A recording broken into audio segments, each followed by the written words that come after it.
All right, here we are at the Borger News Herald this afternoon with the Hutchinson County podcast. My guest today is John Dry. John, thanks for spending your day off and hanging out in Borger and come down here and do the podcast with us. Very welcome. All right, we're going to get your background. Do you talk about from high school till now? Well, I went to Arizona State, flunked out. Went to Fort Phillips, flunked out because I was partying too much. But I learned a lot. A lot of kids do that. That's kind of I mean, unless you really get serious, that's kind of the thing a lot of people do. Go to Yeah. school and flunk. I flunked out. I didn't party too much at Frank Phillips, but I did flunk out. So it's going to take you longer to. All right, first we're going to talk about some stuff. You had some conspiracy theories you wanted to talk about, John, and we Yes, kind of sir. made a list before we started this podcast. So let's talk about. You had a take on the United Nations. Yeah. I don't think that they should exist. It's a one world government, pretty much. And I am anti one world government. They're going to put the vax and put, I forgot what it's called, in your hands. And then Musk has the AI thing put in your brain by 2030. I'm anti that. I understand, yes, and I know the United Nations kind of been in the news here this last week, United States trying to get them to help out, and they've kind of been dragging their feet, and that's been the criticism for years. United States pays for most of the bills and Yeah. little return, but that's another subject in itself. Yeah, we shouldn't be paying for other wars whenever there's people starving and homeless around here. I understand that. So I know another fan favorite of yours. I've actually used to kind of follow him a little bit. Is Alex Jones there in Austin, Texas? Give us your take on Alex Jones. Yeah, I used to be a big fan of him. Like, the globalist forces are invading our country, but at the same time, now he switched his views. Now is pro-Israel. And Yeah, it's I hadn't crazy. watched him a long time. I know he pretty much lost everything on that Sandy Hook Yeah, lawsuit against him, saying that was a hoax and fake, and lost that in court. So yeah, that's kind of Alex Jones. That's just my memories of him. Actually, just a video of him being in like an ATV armored vehicle with people throwing stuff at him, and he's yelling "No nukes" or "No nukes," and he's getting stuff thrown at him with his yeah. head sticking out of the top of that ATV. You know, Yeah. and everything. Had a big following. I don't know here recently what's kind of happened to it. He's lost a lot of social media platforms he was on. He was on all of them basically, and then he's got banned from I think all of them. Yeah. And so, all right, we talk about the next thing would be chemtrails. If people don't know what that is, that's the lines you see across the sky that the Air Force or Navy, whatever, run. You know, their trail them aircraft leave. But you have a Yeah, over in Davos, they got interviewed. Some guy went undercover and exposed the militaries of all the countries. Same with weather manipulation. They all signed treaties on all those, and they can only use it on their own people. And it has graphite that's released and sodium, I forgot the name, chloride or something. I forgot. Anyways, it's all poison. They can manipulate you to graphite anyways with other stuff. it's basically like I said. It's you see that a lot. It seems like to me it might not be. It seems when I was younger, you used to see them trails a lot more than you do now. Maybe as a kid, maybe I looked up at the sky more than I do now. I just don't know. It seemed like growing up in Stinnett that I would see them like almost daily. Them trails across the sky and everything and everything. But yeah, have a Yeah, magnetics. That's what I was thinking about. Yeah, they can control with magnetics. Stinnett's everything. So Yeah. Well, let's talk about all these AI and these data centers popping up everywhere. Just my personal opinion, I mean, we've had, they just all of a sudden showed up. There was no groundbreaking ceremony for them. There was no, I didn't see a lot in the news about they're going to build these data centers in these areas. Then data centers being built, and there's a bunch of construction equipment and dirt work being done south of Claude, Yes, over there sir. by Pantex, the two that I know of, and it just to me it just seemed like it popped out of nowhere and kind of went under the radar. Coast somebody had to buy that land and buy the water rights, but go ahead, you start with AI and then talk about them data centers and All whatever right. else you want to talk Yes, about. sir. Project Matador, which is what you're talking about, and then they also have by Claude and Pampa other AI data centers. Corpus Christi is almost running out of water from their little bitty data center. Imagine what's going to happen in the Panhandle. We're going to be out of the lake, the aquifer, Nebraska, which affects Nebraska, Oklahoma, and everybody. Yeah, it's going to pull water from the Oglala aquifer, and what they're going to use the water for, what I understand, is basically to cool the facility.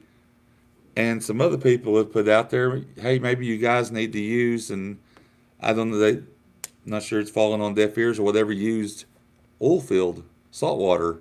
Let them use sewage water. Yeah. Because I know I hear City of Borger did this probably 20 years ago. The fertilizer plant uses water from the sewer plant that's being released and that's pumped, and they use over a million plus gallons a day of water, and that's kind of a good use. They were releasing this treated sewage water, and it's popped over to the fertilizer refinery to cool with for their cooling tower. And then data centers are massive. I was told that, for example, concrete wise, a Walmart distribution center, is pretty good size. Mm-hmm. That's 100,000 yards of concrete on average. These data centers are going to take over a million cubic yards, not feet, Yeah. yards of concrete. That is just the one south of Claude. And I know they're going to vary in size. They also are going to use nuclear power plants on some of these, which that's a good renewable that a lot of people don't visit. But the risk is you have an accident, you're looking at thousands of years before you can even go back to that area and it's contaminated. That's So very high true. risk, high reward type deal. The power these things are going to take is just, I've heard actually one data center uses more power than what the whole state uses in one day Yes, with just sir. one data center. That's why XL couldn't, in some areas, they couldn't just tie onto them and put a meter. It's they just use too much power, so they're some of these places are going to use nuclear. It It's kind of scary, John. It it is. is, and then every time you ask AI a question, it takes two cups of water to cool a little millimeter or whatever of that whatever the chip is.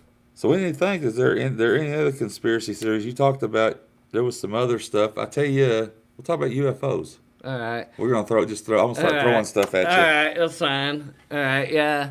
I believe UFOs are probably real. Like, people say the ice wall, but they also say there's life beyond the ice wall on Earth. But I believe they're from outer space or interdimensions or demons. I know just some of the research I have done, just in general, that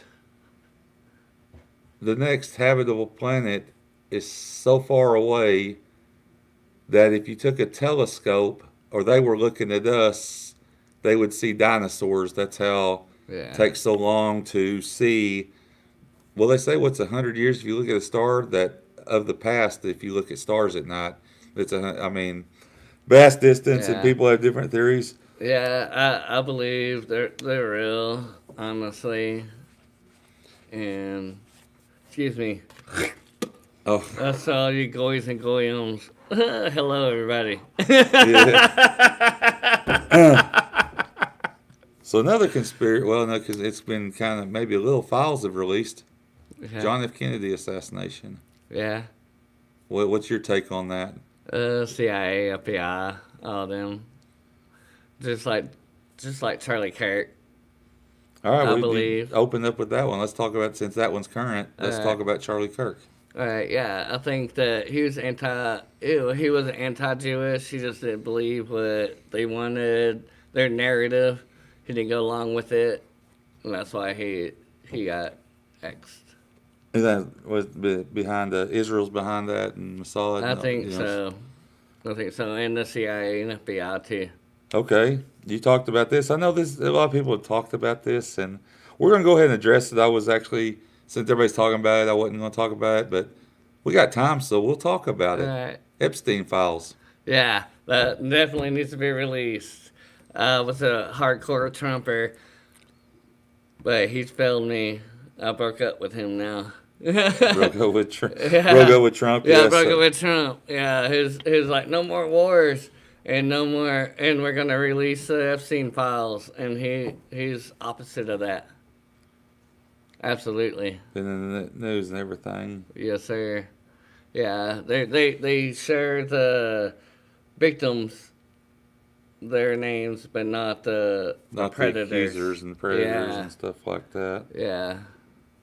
Everything. So Yes, sir. some other stuff. You follow some other podcast. All right, here's one I'll Like give Melanie you. I'll throw King at you. Uh-huh. The moon landing. True or Oh, false? shoot. That's a good question. Uh. I think it's false. I think it's false. I just don't know why they hadn't been back, and they did that landing in the late '60s, and they hadn't been back yet. Yeah, it was, shoot, I had a list. They were supposed to go to the moon like 76, 90 something, early 2000s, and they're supposed to be there in April. But April Fools, they're not going there. They're going for what? They're delayed for another year and a half. I think they pushed the launch back. Yeah, they're going to go around the moon instead of landing on the moon. So, Yeah, I know. You know, being a science geek, I was hoping in my lifetime somebody would land on Mars, but that's not. I don't even think they're going to land even something to live in on Mars in our lifetime. Just keep launching these probes that roll around for 2 or 3 months and die on their own, and send Yeah. pictures back. That's about all they're going to do on that. But yeah, that's interesting. That's something that's kind of come to light, with social media and people having access to news that was once a given. We landed on the moon in this year, and now people are breaking down the video and picking it apart and saying they couldn't have done this, couldn't have done that.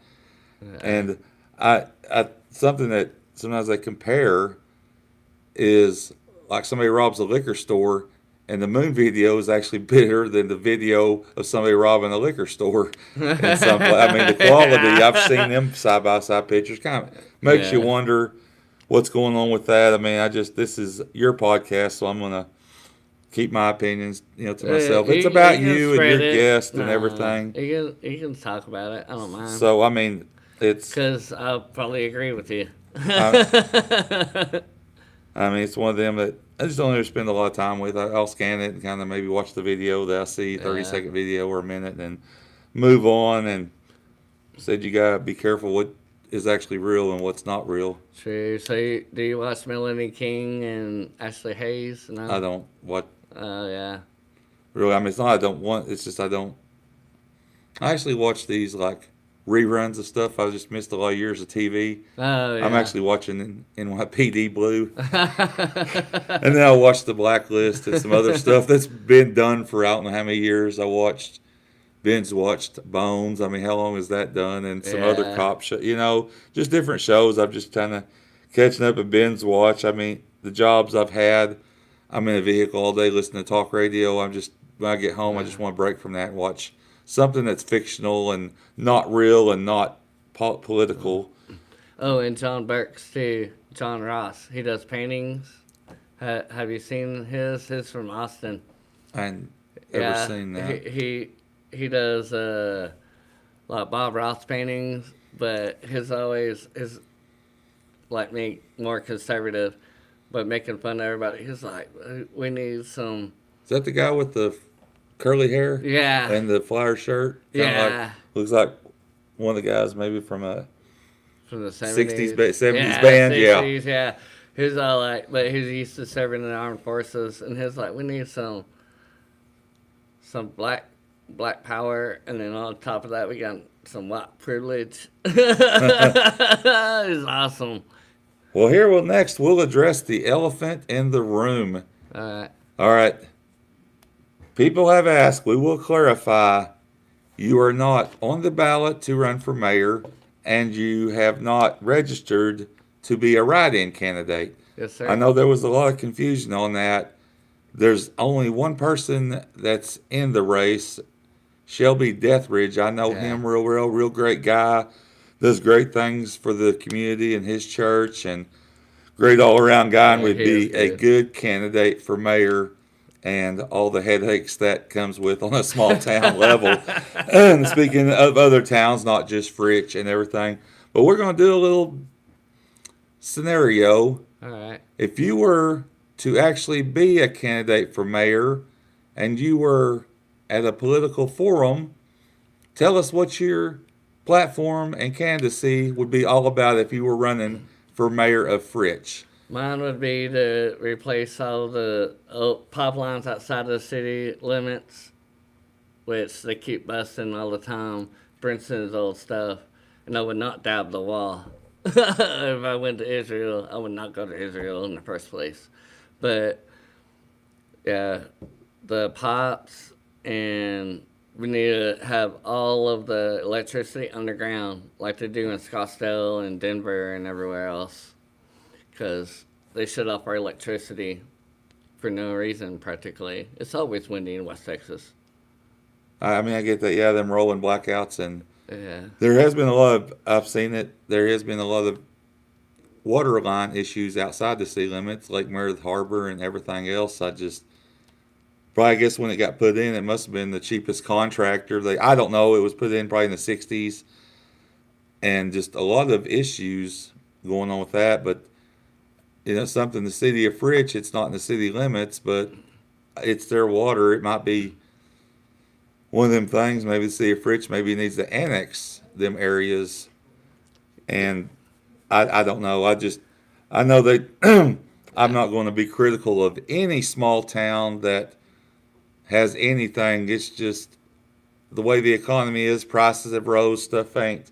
It's just not as cheap as it used to be, and it's a lot more expensive to fix stuff. It's easy to sit back and say, need to fix these potholes, need to fix this, fix that, fix potholes. That. But you may not have it in the budget, and you don't want to put that on your taxpayers to raise taxes to do all that stuff. And I thought it was interesting. I'd seen something. Now, Fritch is 5 years old? I'm sorry, folks, in Fritch. It's older. It's in the 60s now, and this year Stinnett and Borger are celebrating their 100th anniversary. I just thought that was just interesting that Fritch basically formed after the lake was built. Yeah. And Stinnett and Borger are celebrating their centennial 100-year anniversary this year. Interesting factor for you folks in Fritch. And like I said, any small town government, I feel for you folks. It's a tough gig. I would not want any part of it, and good job y'all doing, Stinnett, Fritch, the city council, and Borger. You take a lot of criticism, but you spend the extra time. You go to these city council meetings in the evening and be on YouTube just for everybody to be critical of you and gripe about stuff, and they never go to meetings. So appreciate anybody in any community in Hutchinson County that puts themselves out there and does some public service. And I'd have to add to that. Oh yeah, finish with your campaign. Yes, we are. 2/3 of Fritch is outside of Fritch. So we pay Fritch taxes. We also pay the water bill. So why can't we run or anything? That's a good question. And I think your ambulance service, if I'm correct, it's out of Borger also, isn't it? I think so, yeah. Last year they did that, and then Stinnett has done the same thing. Still got a volunteer fire department. You guys at Fritch, awesome job. Stinnett, Borger, all you first responders, awesome with all these wildfires and everything. It's crazy. So, what else on your campaign, John? I mean, just the potholes in the water, and West Texas, 20% of the military is from West Texas. So if West Texas don't want to serve, then there'll be a draft. And West Texas tough. That's what Texas Tech's all about too. I agree with that. And I understand with John's pictures he's put out there on Facebook, it's satire, so don't take offense to it. The one we got behind him right now, It looks like actually. I first thing I thought was John Deere green colors, Subway colors, Subway suit and stuff, and thought he gonna stomp out corruption and all this other stuff. It's just satire, folks, and Yeah. John having fun and being himself. He's not running for mayor, but he wants to be informed. Probably needs to go to more city council meetings and stuff. That's kind of Yeah, how you get your exactly foot in the right. door. Talk to these folks. Watch the meetings if you can't attend them in person. Watch them on YouTube, and you feel like like anybody, if you can do a better job, sign up and run and everything. But John is not on the ballot. He's not a write-in candidate. But this John having fun and being John, Yeah. we address that. But so, is there anything Yeah. else, John, you want to say to the wonderful folks in Fritch and anywhere else in the country? Oh yeah. Hello. I love all of y'all. Thank y'all so much for supporting me. Y'all are awesome. And I don't even And know what everybody, to he say. works at a convenience store Yeah, I in work for a Fritch. Come store right see him. Come now. say hi to him. Yeah. Over Everything you see him out on a, I don't know if he don't take a smoke break. I don't think he dips. Nah. So Yeah, it's like just catch dip. him outside on a smoke break for a minute and visit with him about current events and his thoughts and everything. Yeah, Well, John, I appreciate you coming down here, coming into Boulder, down here. welcome. Thank you to the Boulder News Herald for letting us come in here and do this podcast, and thank everybody for listening. So that's all for today. So for myself and John Dry, we are out of here. Thank y'all.